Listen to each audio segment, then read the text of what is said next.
Hey guys, welcome back. Hope we're all having a great day and we're all doing well. Just want to say as well, I made a video earlier talking about the new event coming out tomorrow, so definitely check that out if you are interested. So Ubisoft have just released an update talking about anti-cheat, a status update talking about their current situation, what's happening, and just kind of addressing a lot of stuff so people are asking. So I'm just going to go through and read it all and show it on screen. So at the beginning it says, beginning with data, this graph groups together battle-ized bans and our own sanctions based on data. Some highlights from this: over 100,000 cheaters have been banned since January 2021. On average, 10,000 average cheaters are banned each month, as they're showing off with that graph below.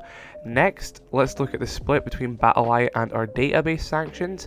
About 11% of total cheating bans are based on data. We see a small increase in year-over-year sanctions. Detection improvements are catching more cheaters in Siege. So what they're basically saying there is, as well as BattlEye bans getting better, their own data and stat bans are also becoming more precise and better as well. We added database detections to work in parallel with BattlEye, as they do not have visibility on in-game stats. In the past 2 years, we increased the amount of information we share with BattlEye dramatically, which helps BattlEye help us. And what it says here is, we have heard the complaints about our data detections, so have been tweaking the detection model where necessary. You trust in these detections is important to us, so we will continue to improve in accuracy as we move forward. And they also put as an important note, the only false positives we have seen were triggered on Smurf accounts matched against less experienced players. So what they're basically saying here, the whole stat ban of actual legit players, the whole stat banning thing is meant to catch cheaters. So if a cheater is obviously at like a 17 KD or 1700 KD, the game's meant to recognize that and ban them based on their stats. But what if you get just a really good player who's doing extremely well? How does that then distinguish them from a cheater? And what they're saying here, the only times that has happened to legit players is when they are on Smurf accounts playing against lower ranks. So do they deserve that ban? I'd say so, if we're going to be honest.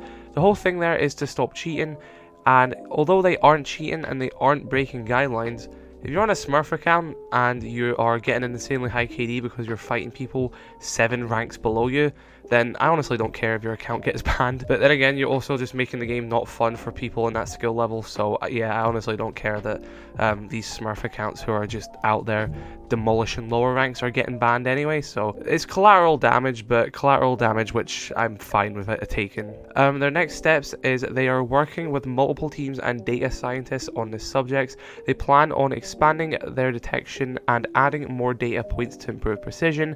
This will identify more cheaters and suspicious behaviors while continuing to limit its effect on fair players. In addition to continually improving our data ban system, we've made some significant improvements in a number of other areas that limit the effects of cheaters and deal with them quicker. What it says here is, we've allocated more dev resources to improving threat intelligence, machine learning, and code security. In other words, we're learning more, predicting more, and making the game more secure, and they've actually increased the investment into anti-cheat. The new types of sanctions are DDoS banning, data banning, and AFK idle bot banning, which has been enforced for about a year now, and have been a very nice addition in my opinion, as well as them talking about automatic data bans, no longer relying on manual ban waves equals faster action. Next it says, one thing to keep in mind is that the code Siege is built on is quite old, so a solid amount of anti-cheat is focused on updating this old code. Here are some ways we've been keeping the code fresh on the anti-cheat side. First off, they have done some encrypting of the code. Hiding parts of our code adds a layer of work for cheat makers every time we push a new update to further slow them down. They have started refactoring code, so basically just updating it, allowing them to remove vulnerabilities and add detections before they are exploited. Server-side validations as well. In the past, some players' actions were validated only on their PC. Now validations are on our servers, making certain cheats now impossible. They're also talking about support from the other teams at Ubisoft, so first off, legal teams. Cease and desist letters, legal proceedings, and litigations are all part of the anti-cheat. The Ubisoft case, I believe I'm pronouncing that right, last year, and ongoing litigation with Ring1.io cheats in the US are just the beginning. And if you guys weren't aware, that was actually a case that they were actually quite public about last year with cheat makers, so Very cool to see that they are still going down the legal side of it as well, because it's a proper thing. When you cheat at a video game, you're actually breaking the law. The Computer Misuse Act is a real law, and there can be big consequences for it. And like we're talking about here, they actually took someone to court for it last year for making these cheats, and they said that they aren't planning on stopping. As well as this, account technology, Ubisoft is currently working on new verification of players who enter competitive modes using validated information. This will allow UB better control over the abuse of account farming and selling. So I assume this is just more validation to enter the ranked mode. I'm fine with that. I'm sure literally every single legit player is perfectly fine having to validate themselves to play ranked, because that means cheaters are less likely to do it because they're less likely to give away personal information, as well as them also less likely being able to have multiple accounts which they can cheat from. And the final bit it says here is company security as well. Ensure Ubisoft terms of service is enforced and relevant. What I think they mean by that is make sure employees themselves aren't helping these cheaters, like, so basically breaking the rules from the inside and, you know, basically providing information to people on the outside, maybe for a financial gain. So it seems like they are also, you know, kind of getting strict with their staff there as well. Hopefully not in a bad way, but in a proper, you know, reasonable way. Looking into the future, first and foremost, they want to reduce the amount of returning cheaters. So it says that linking accounts owned by the same person and verification for players entering competitive modes are currently being worked on. This will help slow the re-entry of cheaters and should help curb the number of Smurf accounts being used for cheating or abuse. As I talked about that a second ago there, basically just making it that you have to validate your account more to get into ranked, meaning that you won't be able to make as many second accounts to, you know, cheat from or go in and, you know, abuse it like it says there, so going in low ranks and stuff like that. Basically meaning that you'll just have to prove that you are who you are, and, you know, you're not owner of this account, or you can't make another account when you're already an owner of this account.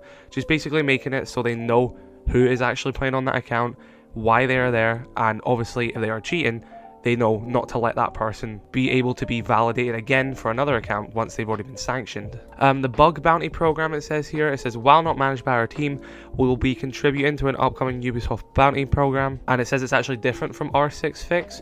It will offer compensation to players who report security vulnerabilities. This is crucial knowledge for developing anti-cheat protections, since these issues can stem from vulnerabilities in the code. And I know a lot of people will be able to help with this. I know a lot of people who are very experienced with code in this game and can data mine in this game, who have a lot of knowledge of how this game works, and they're not really there to be malicious. Especially if they're going to get a compensation, they'll happily help Ubisoft. So yeah, really cool that they're doing this. And in the final bit here, it's talking about moving forward. It says how you can help, and basically it's just talking about reporting cheaters in game, reminding them to even use the match replay to help differentiate good players from cheaters, as well as giving relevant information such as their usernames, match IDs, date and time, and obviously clear evidence of a photo or video. So yeah, let me know your thoughts on this anti-cheat update. They also said that they are going to be giving regular updates every 1.5 months starting from February 10th, 2022. So it does seem like they're taking this seriously. It's very interesting to hear all this, and it's a really good step in the right direction. So yeah, let me know your thoughts in the comment section below. Have a great day. I love you all. Peace.